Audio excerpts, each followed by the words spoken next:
E o Sempre Bem de hoje começa falando... Ih, esqueci. O que é pra falar?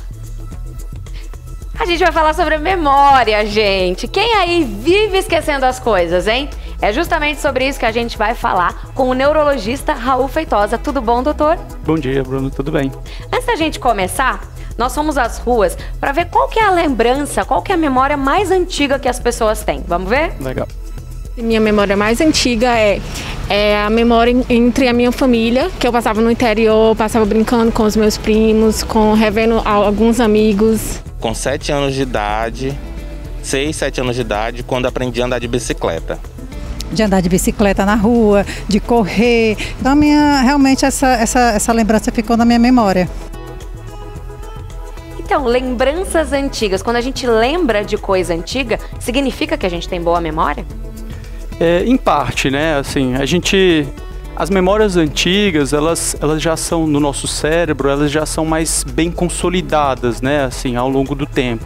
E, geralmente, quando a gente fala de dificuldade de memória, assim, isso começa assim, a se apresentar com dificuldade de formar novas memórias, então as memórias mais recentes, né? Assim, existe uma memória de trabalho pra gente, que a gente usa bastante no dia a dia, né? Assim, quando a gente está executando as tarefas, quando a gente tem que memorizar um número de telefone por um período curto para fazer uma ligação, a gente está pagando uma conta, a gente tem que manter a atenção.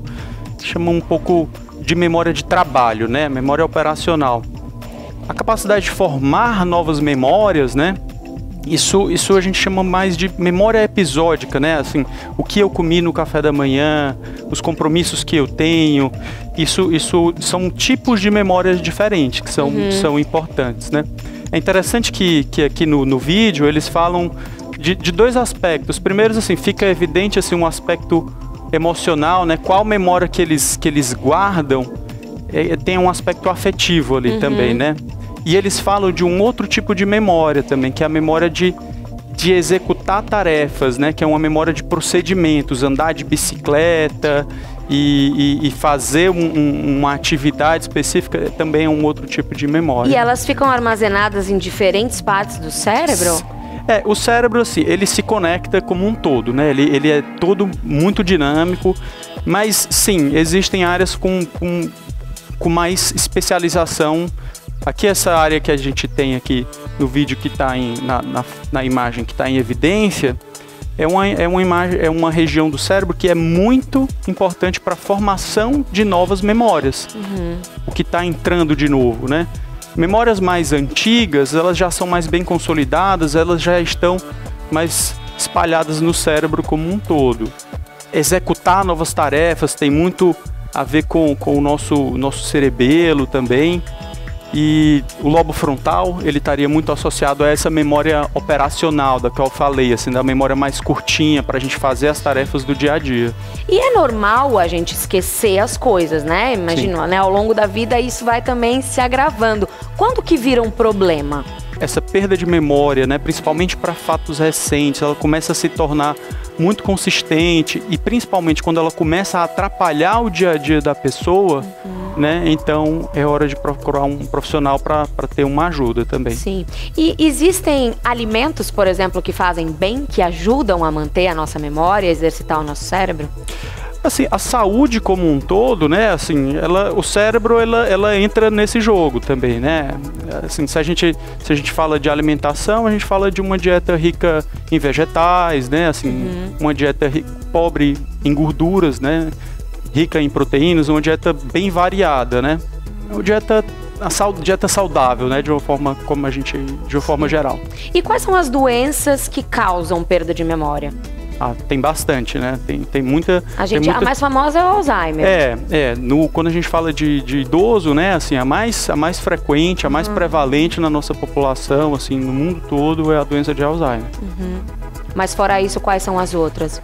Olha, assim, tem coisas, inclusive é importante você falar disso, porque tem coisas que são eventualmente tratáveis, né? Assim, uma pessoa que, vamos supor, tá com uma tireoide que não funciona direito, né? Assim, ela pode se apresentar ao médico com uma queixa de memória, com uma dificuldade de concentração, entendeu? Existem outras doenças neurodegenerativas também dentro do espectro aí, doenças tipo a doença de Alzheimer. mas tem outras condições tratáveis, né? Às vezes uma vitamina que está baixa no organismo, ela também pode se apresentar como uma queixa de memória. Diabetes também, né? O diabetes, ele é um fator de risco a mais, né? Assim, quando ele não é bem compensado, para trazer agressões ao cérebro. Ele agride o coração, quando não é bem tratado, ele agride os rins e ele também agride um órgão como o cérebro. Então, um diabetes não bem tratado, ele pode se refletir numa memória ruim. E por que tem pessoas que têm facilidade para memorizar, para decorar as coisas e outras nem tanto? Olha, assim, as pessoas elas são diferentes, né? Assim, em vários aspectos, né? Quando a gente pensa em cognição, cognição, assim, as funções cerebrais, isso varia, né? Tem pessoas que têm mais habilidades sociais, tem pessoas que têm mais facilidades com cálculos, outras que têm mais facilidade com música, e algumas pessoas que também, assim, na capacidade de memorização de fatos, né? Elas têm uma capacidade maior. É lógico que também, assim, o treino, né? Assim, a pessoa que estuda bastante e tal, ela vai acabar tendo um desempenho melhor. E que tipo de treino que a gente pode fazer? Olha, mente ativa. Mente ativa em tudo que isso pode representar também, né? Assim, a pessoa ler bastante, aprender coisas novas é muito importante, né? Assim, você estimula áreas diferentes do cérebro. Então, nunca teve a oportunidade de aprender a tocar um instrumento. É legal, assim, novos estímulos. Novos estímulos, né? Aprender um idioma novo, fazer um novo curso. E olha, o pessoal que presta concurso tem que estudar muito, é muito conteúdo. Não adianta, tem que ter boa memória. E tem aí as pessoas que têm os seus truques, e a gente vai ver agora, doutor, um vídeo onde concurseiros aí vão contar como é que eles fazem para memorizar aí tanto conteúdo. Vamos ver? Legal. Oi, Bruna! Hoje eu tô numa sala de aula, ambiente que tem tudo a ver, com memória. E por isso nós convidamos o Bruno, que é professor, e também com a Jade, que é estudante de concurso, para entender como é possível memorizar tanta coisa, tanto conteúdo nessa cabecinha. Jade, me conta sobre o seu histórico. Você estuda todos os dias, faz cursinho, estuda quantas horas por dia, como é que é isso? Sim, eu estudo todos os dias e eu acabo estudando 7 horas por dia, mais ou menos. E como é que você faz para decorar tanta informação? Procurando ter sempre muita concentração, buscando refúgios como atividade física, momentos de lazer, para poder conseguir absorver bem e não enlouquecer. É muito conteúdo? Muito conteúdo. 20 matérias, mais ou menos. 20 matérias. Professor, como é que faz para dar conta de tudo isso? Isso é uma grande dificuldade dos concurseiros, conseguir memorizar todos os conteúdos que vão cair na prova. Então a gente fala para os alunos que o processo de repetição é como o cérebro entende aquela informação importante e que deve ficar guardada. Então nós sugerimos alguns métodos de revisão, resolução de questões, flashcards, resumos, mapas mentais. Tudo isso facilita tanto como o lado de deixar a revisão mais rápida, como internalizar aquele conteúdo na memória de longo prazo. Você falou aí de mapas mentais. Explica pra gente o que é isso. Os mapas mentais, eles pegam a ideia, é como se você sintetizasse a ideia daquele conteúdo. Então, o aluno ele monta uma esquematização do conteúdo. Por exemplo, os princípios expressos da administração. Aí ele tem lá, o pessoal usa também mnemônicos, como por exemplo, são 5 princípios. E a palavra LIMP, que é legalidade, impessoalidade, moralidade, publicidade e eficiência. Então esse mnemônico facilita muito com que eles memorizem isso. E também podem usar os mapas mentais, que dá uma visão geral do assunto e facilita também essa memorização, até pela memória visual, que ele lembra depois da imagem, onde é que estava aquela informação. Jade, são recursos que você costuma aderir para tentar memorizar melhor?